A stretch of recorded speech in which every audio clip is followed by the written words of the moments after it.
Animation ప్రపంచంలో సంచలన విజయం సాధించిన మహావతార్ నరసింహ ఇప్పుడు పాకిస్తాన్లోనూ భక్తి ప్రవాహాన్ని రేపింది.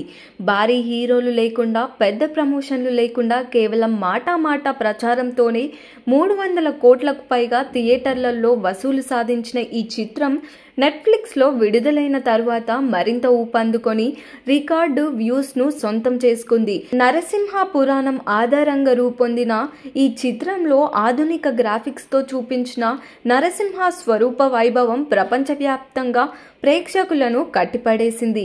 ఈ చిత్రం ఇప్పుడు ఆస్కార్లోనూ దూసుకెళ్లి 98వ అకాడమీ అవార్డులో ఉత్తమ యానిమేషన్ చిత్రం కేటగిరీలో పోటీ చేసి 35 చిత్రాలతో ఒకటిగా ఎంపికైంది.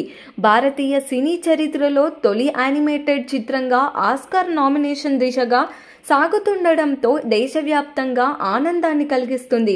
ఇక తాజాగా పాకిస్తాన్లోని కరాచీ స్వామి నారాయణ మందిరంలో ఈ చిత్రానికి ప్రత్యేక ప్రదర్శన ఏర్పాటు చేయగా వందలాది పాకిస్తానీ హిందువులు తరలివచ్చి భక్తి పారవశ్యంలో తేలిపోయారు.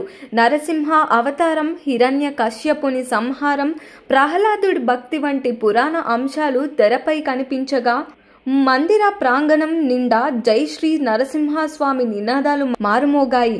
ముఖ్యంగా పురాణ ప్రస్తావనల ప్రకారం హిరణ్య కశ్యపుడి స్వస్థలం పాకిస్తాన్లోని ముల్తాన్ ప్రాంతమే అని స్థానికులు నమ్ముతుండడంతో ఈ కథ తమ నేల మీదే పుట్టిందన్న అనుబంధంతో ప్రేక్షకులు సినిమా చూస్తూ భావోద్వేగానికి గురయ్యారు. నరసింహ అవతారం ఆహోబిలం కాదంటూ కొందరు ముల్తాన్ ప్రాంతాన్ని ఆధారాలతో చూపించడం కూడా ఆసక్తికర చర్చలకు దారితీసింది. పాకిస్తాన్లో భక్తిలో మునిగిపోయిన ఈ ప్రత్యేక ప్రదర్శన మన సాంప్రదాయం, పురాణ వైభవం సరిహద్దులు దాటి ఎలా ప్రపంచవ్యాప్తంగా ప్రభావం చూపుతుందో మరోసారి నిరూపించింది. మరి దీనిపైన మీ ఒపీనియన్ ఏంటో కామెంట్ చేయండి. మరిన్ని మూవీ అప్డేట్స్ కోసం చూస్తూనే ఉండండి LG ఎంటర్టైన్మెంట్.